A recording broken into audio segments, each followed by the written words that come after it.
I really enjoyed the sense of location in the film. It adds to the glamour and also to the sense of comedy. So how important was it for you to find the right places to film it in? Very. I mean, that was part of the fun, was that you get to go to these really beautiful manor houses. I liked the international aspect of it, that we London and Hong Kong and Los Angeles, and we'd get to go to these places and make a movie that that takes place in the world rather than just in Southern California or New York City or the places we always see in American comedies. The beautiful manor houses that we got to shoot in it's funny because they're very much like the situation in the movie. People have inherited these houses. They can't afford to keep them up. They have to take in tours. They have to take in movies. They have to take in weddings, anything to keep the house going. And the family lives usually off in this corner of the house, and the rest of the kind of, and the rest square meter house. right, and the rest of the house is open to tours and open to the public. So it was very, it was funny that we were sort of making a movie about the houses that we were staying in. The conception of the mustache in the film is going to be quite emblematic of what it is. So how pointy on details were you at how it was supposed to look? Very specific. Johnny and I would send pictures back and forth to each other of different mustaches and how far do we go and how far do, what's the right idea.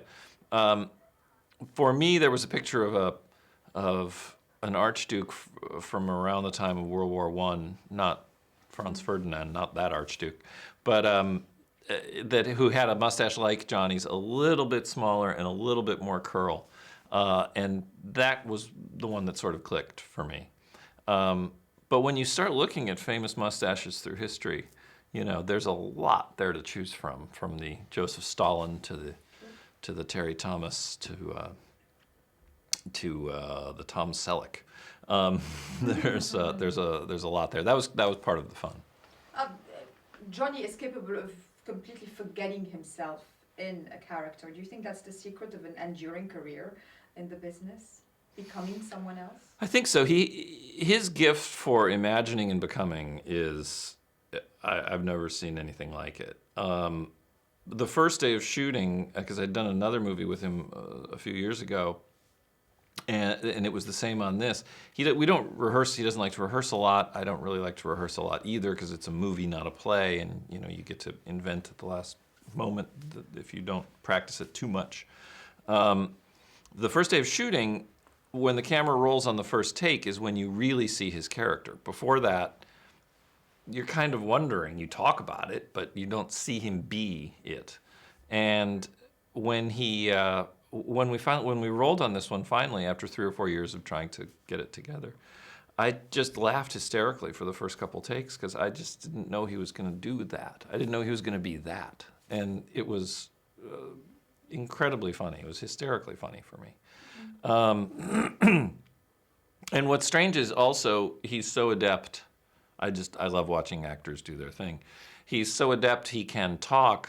You'll be talking to him, talking, and you roll, and he turns around and he's Mortdecai in a split second, which I know is what actors are supposed to do, but I'm still amazed by it. Yeah, he's got that amazing on-screen quality that I think is quite unique. But is it the kind of movie where everything was an inspiration, where any research you do prompted some inspirations for the very vivid characters that you have in? Well, because it was based on not just one book, but a series of books, there was a lot of specific stuff to draw on. And bringing that together was the job of the screenwriter, Eric Aronson, who I worked with developing scripts. And he was on it for many years. This was his baby for maybe 8 years. And so everything was, the books were the tree, everything we did was the fruit.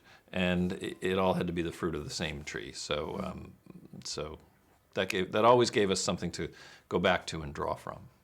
When it's a comedy, sometimes like... Sorry. Sorry, you were not counting me down. You have to say it too. Yeah, okay. That's fine. We'll do the last one. We're fine. I'm succinct. I just wanted to ask, what was the biggest challenge of this, in the sense of, when it's a comedy, people feel the effort less than when it's a drama for some psychological reason? That is the challenge, is hiding the sweat. you can't make it look like it was a lot of work. It's a comedy. It has to feel easy, effortless, like all just showed up one day and it just was like that. And that's the hard part, because it's an enormous amount of work. And on a comedy, working when a scene is going and it's not as funny as you wish it was, it's a little depressing, and you really have to hide that.